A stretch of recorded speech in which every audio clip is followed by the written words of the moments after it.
Be'ezus Hashem, today's daf is Masechta Chullin Daf Vav, and we're gonna just start from Daf Yomi Beis, about like 20 lines from the bottom of Yomi Beis. It's a continuation of the topic, and more practical. So we're talking about the Karaites, the Kutim. So we said in our Mishnah, one of the pshatim in our Mishnah. You got it spot. What? I'm sorry. I didn't mute myself. Oh, okay. Here we go. Okay. Hi. So we just began, and we're in the sugya of Daf Yomi Beis. Amar Rab Chanan, Amar Rab Yaakov bar Idi, Amar Rab Yeshua ben Levi Mishum bar Kapara. Daf Yomi Beis, about 20 lines from the bottom. So we're talking about one of the pshatim in our Mishnah was that a kusi that shechs an animal, if there's another yid standing and watching as he shechs to make sure that he does it right, then it's kosher. So that was the Mishnah. Rabbi Gamliel ubeis dinai nimnu al shchitas kusi ba'asuruha, and Rabbi Gamliel, the son of Rabbi Yehuda Hanasi, they got together and they made a new law that even a kusi that shechs, it's aser. You're not allowed to benefit. You're not allowed to. The shechita is not going to be kosher. Now, what does that mean? It's not kosher. Amalei Rab Zera Rab Yaakov bar Idi. Rab Zera said to Rab Yaakov bar Idi, who said over this statement, Shema lo shama Rabbi el b'she'ein Yisrael omer al gabov.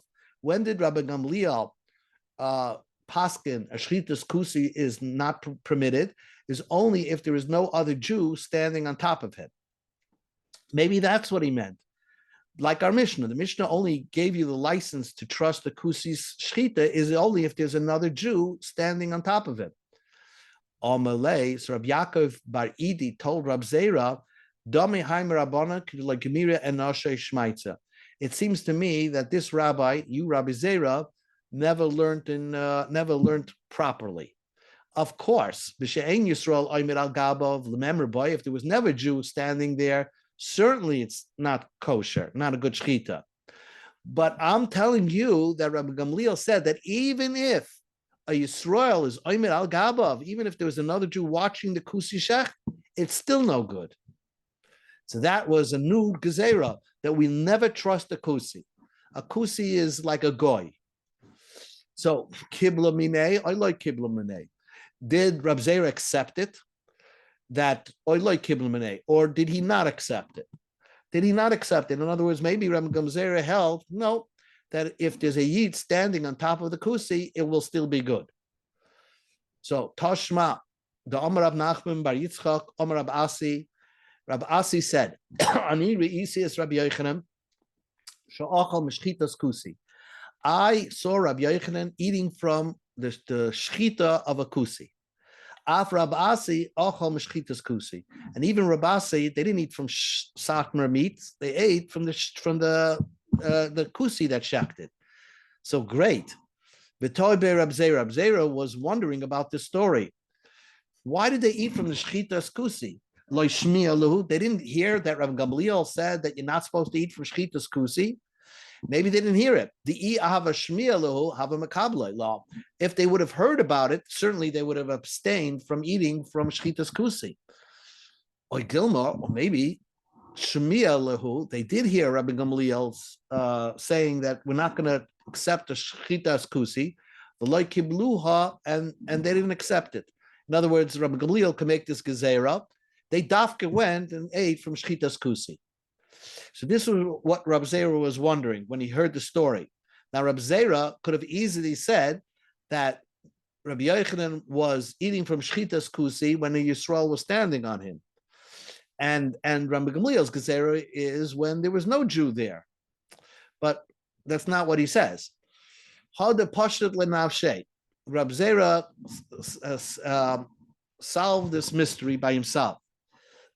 Mistavra, my understanding is the Shmiyalahu, they heard that Rabbi Gamliel asked the Shchitas Kusi, v'lo kiblu, and they didn't want to accept it. Rabbi Gamliel, you could answer it, but we're going to stay it's kosher. Now, because the Isal if it's possible that they never heard Rabbi Gamliel answered the Shchitas Kusi and they ate it in themselves, but if had they heard Rabbi Gamliel made it Isser, they would have said, no, we're not eating it. So basically, they ate trephus by mistake. How is it possible for a tzaddik to, by mistake, eat something not kosher? The animal of a tzaddik will not eat something that's not kosher. We'll see what that means. Tzaddikim atzmu like kolshkein. A tzaddik himself can never make a mistake and eat something not kosher. So it must be they knew Rabbi Gamliel asked shchitas kusi, and nevertheless said Rabbi Zera they didn't accept that gezerah. So that was the end of the story. Now we prove. We go to Amid Aleph. Loy kibla minei that Rabbi Zera never accepted that Rabbi Gamliel was talking about even when there's a Yisrael Omer al Gabav. Maybe when Rabbi Gamliel was only talking about with Kishe'en Yisrael Omer al Gabav, when there is no Jew watching him. So if that was the case, Lishani, he could have a nice. Rabbi Zera should have said to himself, the story is not a bad story. Rabbi Gamliel was talking about when Yisrael, Rabbi Yochanan ate from the Shchitas Kusi when there was a Jew standing there. But Rabbi Gamliel's Gzeira was Kishe'en Yisrael Omer al Gabav, when there is no Jew standing there. And yet, Rabbi Zera was still upset about the story that they ate from Shchitas Kusi. Elalav Shmamina, it must be Kibla Mineh Shmamina. It must be Rabbi Zera accepted what Rabbi Yaakov Bar Idi said over. Rabbi Yaakov Bar Idi said that Rabbi Gamliel asked Shchitas Kusi, absolutely. It doesn't matter if there's another Jew eating there. It doesn't matter. Absolutely, it's Asa. And therefore, Rabbi Zera, knowing that, was wondering, how is it that Rabbi Yochanan would eat from a Shchitas Kusi? It must be that Rabbi Gamliel made this gezerah. Rabbi Yochanan didn't accept it. And that's how he answered it. Now, the question is, why the Kusim kept the Torah? They kept the Torah Shebeksav. So my Thomas says the Gemara, Gazabu Rabbanim. Why did the Rabbanim say, oh, you shouldn't eat from a Shchitas Kusi? So the Gemara tells a story of Eliyahu HaNavi. Ki Ad Rab Shimon ben Elazar. Rab Shimon ben Elazar was a student of Rabbi Meir. Stadre Rab Meir sent him to bring wine from the Kusim. Ashkechu Haru Saba, Eliyahu Navi found Rab Shimon ben Elazar trying to get wine from the Kusim. Amalei, he said a pasuk, V'samti sakam b'loyacha, I put a knife, you should put a knife in your mouth, im bal nefesh ata, if you're in touch with your soul. Basically, this Eliyahu Navi was telling him, stay back from the Kusim, don't buy their wine. So the Gemara says, Halach Rab Shimon ben Elazar v'sipa dvarim l'fnei Rab Meir. Rab Shimon ben Elazar went and retold this to Rab Meir, that he met Eliyahu Navi, and Eliyahu Navi told him, don't get the wine. And Rab Meir says, okay, we'll make a new gezerah. Don't touch the wine of a kusim. It's not kosher. So now, my Tama, why would they geyser on the kusim? What did they do wrong? Most kusim are Shemer Torah the way it's written in the Torah.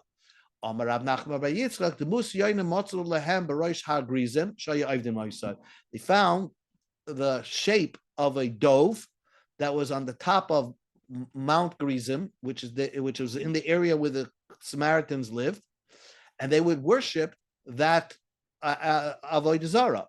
Now, it wasn't everybody; it was just a fringe group within the Kusim. But Rav Meir goes according to his reasoning.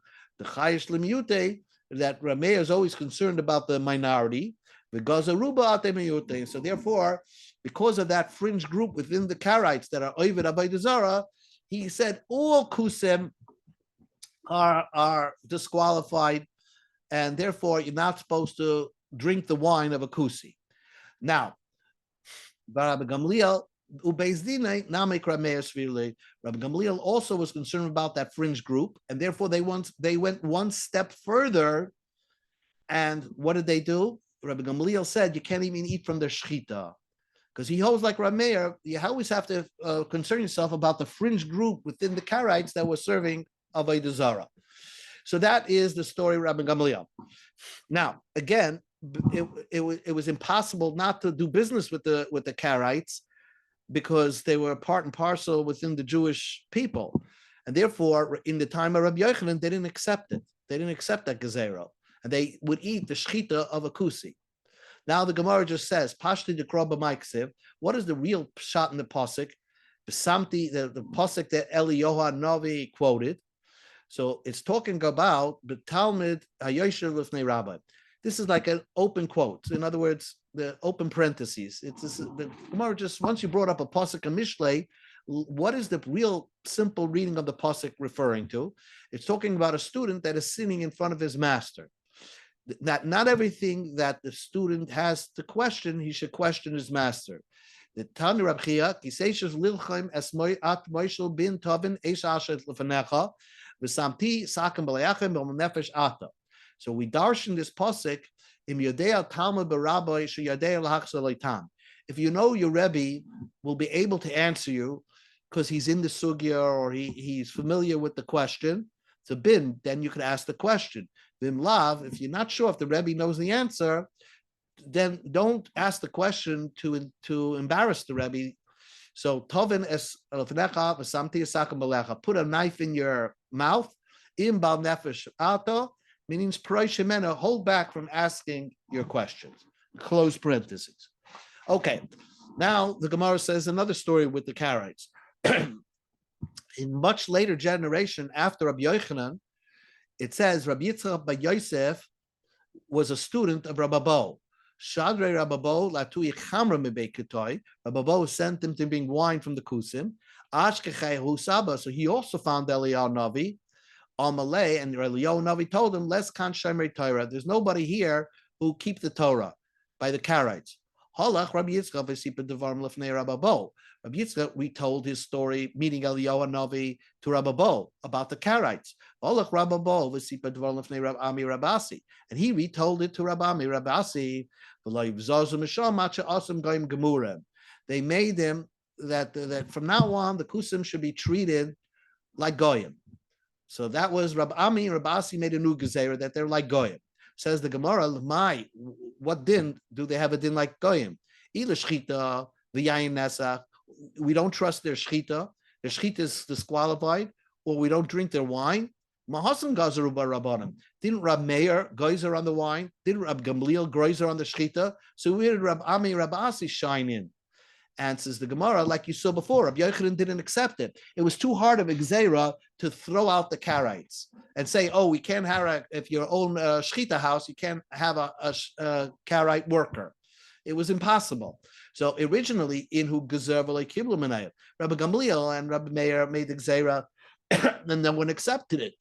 Also, Rabbi Ami Rabasi gazer v'kiblu minayim, and Rabbi Ami Rabasi came, and once, and their times already, the people was okay with not doing business, not trusting the Karaites with the shchita and yayin nesach, with wine. Now, by goyim gemurim, what does the Gemara mean that they're like goyim gemurim? So this has to do with Hilchas Erev. Omer Nachman Bar Yitzchak levatel rishus ulitim rishus u'chiditanya. In other words, that if in a group everybody has to chip into bread to make an aruve chetzeres, and if a Jew did not chip in for the bread, then he could just say that my house belongs, he could relinquish ownership of his house and say my house belongs to the group. But that only works by a Jew. A goy, it won't work unless you rent the house from him. So Ukiditanya, we learned in a Braisa, Yisrael Mishum Mishama Shabbatai Bashuk.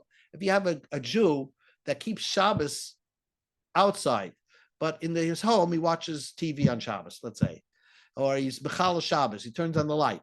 So Mavato Rishus V'Nois Rishus, he has a din like a Yid.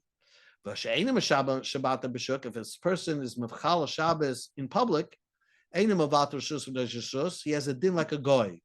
Because they said, Yisrael, Nois Rishus, Mavato Rishus. Uvagoy, Achi Yiskar. A Goy, it won't be enough if he says, "Oh, my rishus belongs to the rest of the chatzerim." A goy if a guy and you need to make a ruvei chetzeres, and the guy owns one of the houses in the chotzer, you have to actually rent his house. Ketzad, a Jew can say, Amalai Rishusi Knu Yalach, Rishusi Muvitalis Lecha, Kana Vein Sarach Lizakais. A Jew can say that my Rishus belongs to you and it's nullified by you, and he doesn't have to, there's no transfer chalipin, it's fine. And bottom line is the Kusim were treated like Goyim Gemurim, even though they know a lot of Chumash, right? And they load a lot of Tanakh, but they're treated like Goyim Gemurim. And the bottom line is they were Goyzer, Bisman Hazeh, that their shechita is no good, their wine is no good, they have a din like a Goy. Says the Gemara, Rab Zera, Rab Asi Iklu Lepundekai Diyoy. Rab Zera and Rab Asi came to this hotel in a place called Yo'eh. They brought before them eggs that were like roasted, let's say, in wine. So it's like a mixture of eggs and wine. Now, the problem with the wine is not of Yain Nesach. It was the owner of the pundik was a Jew, but he was an Amoritz. And maybe the wine that he's giving these Amoraim was Demai. He didn't take off Trumas and Maisrus. So Rab Zera, like Achal, Rab Zera didn't eat from the dish. Rab Asi Achal, and Rab Asi ate from the dish. Amalei Rab Zera, Rab Asi, so Rab Zera said to Rab Asi, aren't you concerned that the wine has the mai? Amalei, so Rav Asi said, Lava daite. Oh, I forgot. Maybe you're right. The wine is the mai. So it comes out that Rav Asi almost ate something that was usher to him. So he was nichshel in macholas asuras. Rab Zera said, maybe I got it wrong. Maybe demai is usher as is, but if it's part of a mixture, then we don't say demai is usher. Efshe gozo al teroivis demai. Maybe is it possible that there was a gzeira that you shouldn't eat anything with a mixture of demai? That means demai is totally usher, whether it's mixed with other foods. Umastaya Musa the Rav Asi lebeichel isura. Then it comes out that Rav Asi ate something that's usher. Hashta be'emten shel tzadikim and Kodesh Baruch Hu maybe called al yadam tzadikim outzanam like kolshkein. A tzaddik himself, certainly a Kodesh Baruch Hu is not going to make him eat something isser. So Rav Zera was scratching his head. How was it that Rav Asi ate something that seems to be usher? The answer is it wasn't usher, and Rav Zera got it wrong. Yes, wine by itself, if it's demai, you shouldn't eat it. But if it's mixed with eggs, then it's a mixture, then the chachama will not goizer. Nafag Rab Zera dak ba'ashkach. Rab Zera searched Masechta demai, and he found the answer. So now we learned in the Mishnah, if a person buys wine, so right away he buys wine from Amam Haaretz, he has to give off maestros. But he says, I'm not going to drink the wine plain. Or I'm going to put it into another dish. So he's going to mix the wine. He's not going to drink the wine straight. He's going to mix it into another food. Kashinin, lasas mem tchinin. He bought vetch to make this tchinin. Adosh and beans, lasas mem risisin. Basically, he bought foods of demai, but he's not going to eat it straight away. He's going to mix it into other foods. But since when you bought it, it wasn't the mixture yet, you're obligated to take off the maestros before you mix it with your own foods. Certainly, if it was, you know for sure, Chumas and maestros wasn't taken, you have to take maestros. If you buy the murias already done, or the luntis, or the tchinanim already done, or resisin already done, so it's already mixed up already, then the chachamim were not goyzer on demai. They were only on goyzer on demai when you buy demai fruits that right there, it's food and it's demai. We don't know if the Amaretz took off Trumas and Maises, but once you bought a mixed food, which has some demai food in there, but it's a mixture, then the chachamim said, don't worry about it. Because most Amaratzim do give off Maises. That's why it's okay. Says the Gemara, they were not goyzer on the mixture of the mai. The Vatanya we learned in the Brisa, a person gives his neighbor, who's an Amaretz, a dough to bake and a pot to cook with food. Now, and he gave him the spices, and he says, before you bake it, use my spices to cook the food or to bake the dough. You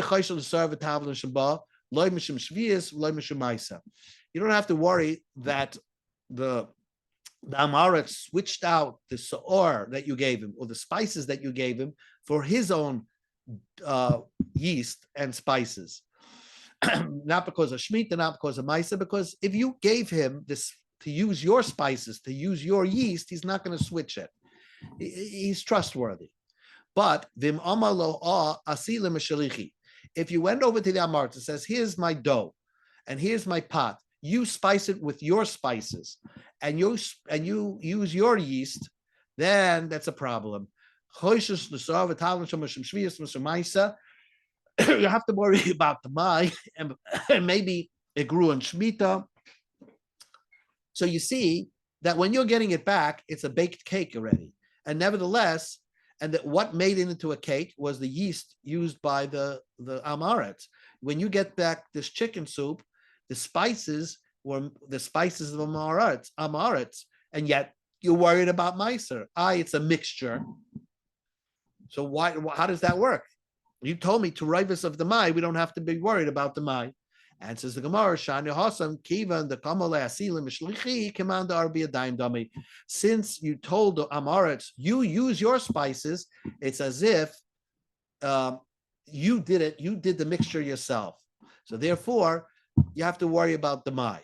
Rafa Mama, Shani Sarvatavlim, spices are different, the time of it. The time bottle. It's not really a mixture because you could always taste the spice in the food, and therefore it's not so mixed up so well that you can't feel it.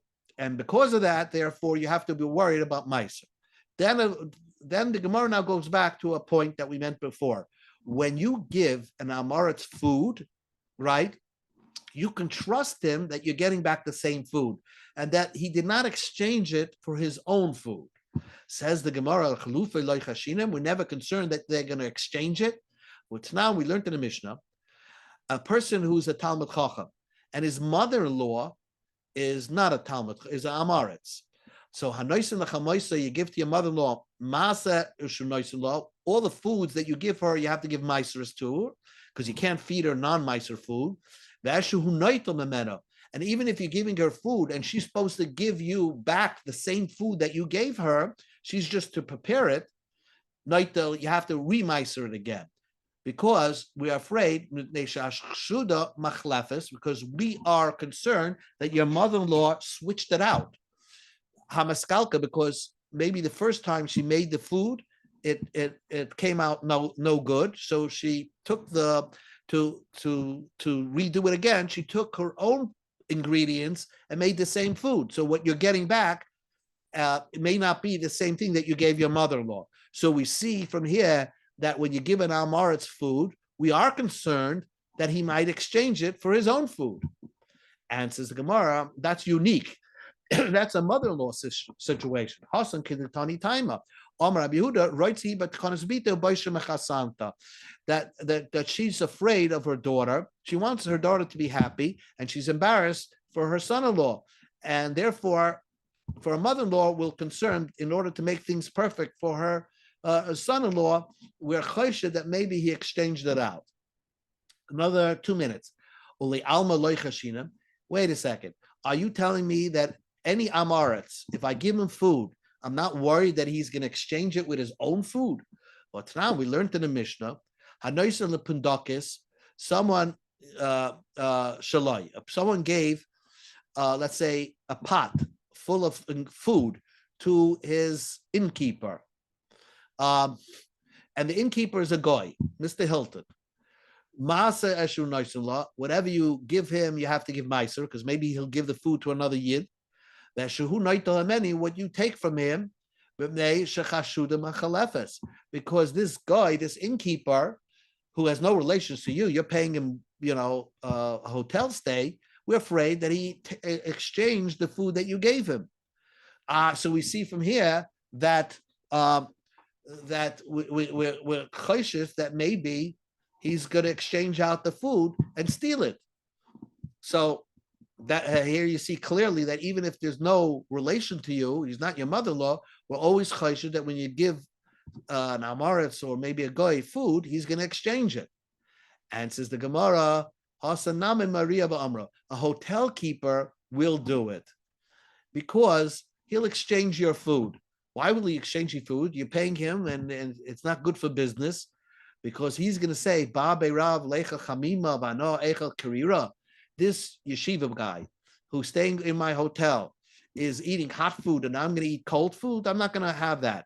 So he's going to exchange out his hot food with your cold food in order to give you better food. So therefore, by an innkeeper, we're choishes that he might exchange it. Says the Gemara, but a regular one-on-one with a friend who's an Amoritz, if you give him food, you could trust that he's giving you back your own food that you gave him. Says the Gemara, is that true? Are not afraid that he's going to exchange your food. But Tanya, we learned in the Brisa, the wife of a chaver could grind together using the grinder with the Eishes Amaretz. They both can work it, even when the Eishes chaver is tameh. She's a nida because she's not going to touch the wheat that they're grinding out. But if she's tahar, then we are afraid that the